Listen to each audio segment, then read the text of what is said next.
Ayun, good morning, good morning. Yung ating mga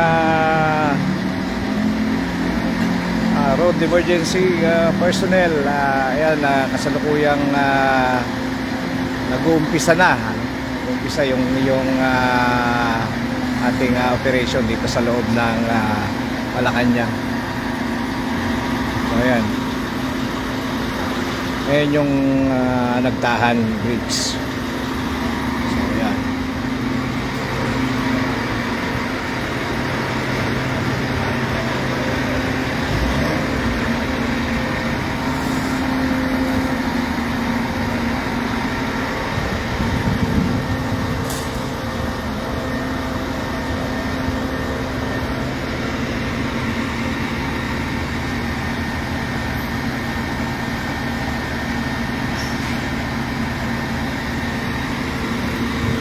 Ito yung flood control natin dito sa loob ng Malacanang. May mga kasama natin. Kaway dyan, sir. Kaya mga kasama natin sa flood control. Sila po yung nandito sa loob ng Malacanang. Lapit lang naman yung operation. So yung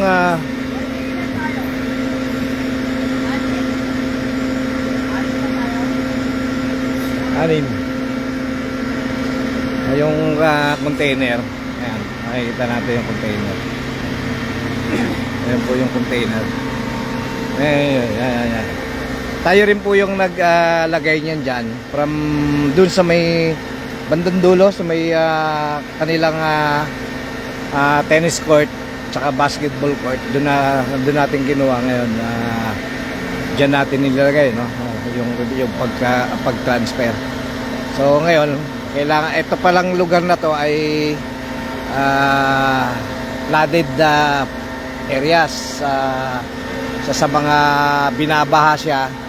So ang advice ng kanilang engineer at saka yung kanilang architect, itaas yung container van kasi baka nga pasukin. Kung maglalagay sila ng mga gamit nila, pasukin yung container van dahil binabaha daw talaga rito. So mataas daw hanggang tuhod yung baha.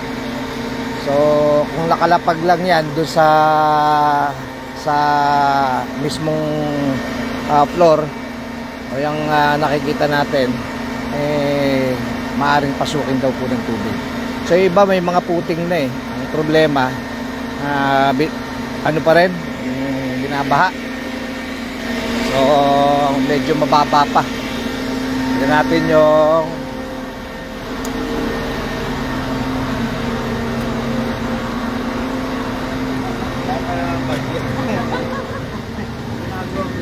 so ayan, ito yung concrete barrier na gagamitin. Dito ipapatong. So mga ilang piraso yan pagpapatungan ng ito, itong container na to. Yan yung mga concrete barrier doon ilalagay para dahil ito kung nakikita natin yung puting nila, no? Naglagay ng puting pero inabot, no? Inabot pa raw hanggang tuhod. So lumagpas pa nga, ito yung tuhod ko. So ang height ko ay 5'5" lang. So hanggang dito, no? Hanggang dito. Yan. Lumagpas pa rito sa may pinaka ano niya. Ganyan lahat yan, pre. Ayan. Pre, dito lang yan, pre. Dito lang yan, dito sila, Kasi, Ben, dito sila.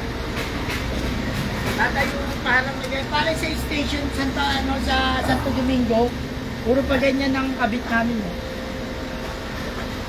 Pa ganon. Papantay lahat. Wala akong tiwala dito, baka bumitik. Mababa, may silan naman namin yan. Kasi yun sa akin, kasi yung sa akin. Mabul na guys. Hindi, kung meron tayong Sa akin kasi baka may kabilya sila na malaki. Yung ito lang tupi. problema nating isa. Ito hindi na ito gagamitin dahil hindi nakapantay. Tatanggalin daw to Tatanggalin yan? Oo, pinatatanggal. Sino? Baka kaya daw nung ano. Kaya pumutin yan. Baka Oo, Tatanggalin ba to, kuya? pinatatanggal. Sir, Kaya nga, iusog daw to eh. Yung container dito. Kaya dito maglalatag ng ano. Kaya matanggal daw, lagay na lang sa crane natin yan. ito puno, pwede na ba? tatanggalin na. Yung puno, pwede ba pa? Yan yung maliit na yan. Para ano pala, na sa hindi gabal. pala dinala ni pare mo yung maliit na sa akin sana. Nagkakaroon naman. Ito pinatatanggal eh. Parang playground yata to. Normally playground ng Malacanang ang problema. So hindi na siya palaruan ngayon. Siso yata to, siso. Yan, siso yata siya, dating siso. Doon din sa kabila, ganun din. Ayan o. Ayan, mayroon din siya diyan. Dating playground siguro ng mga kabataan dito, yung mga anak ng ating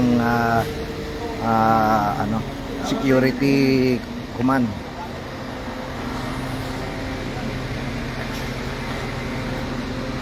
So mag-start na kami. Noy! Noy! Baba ka doon! Aatakin yung baka!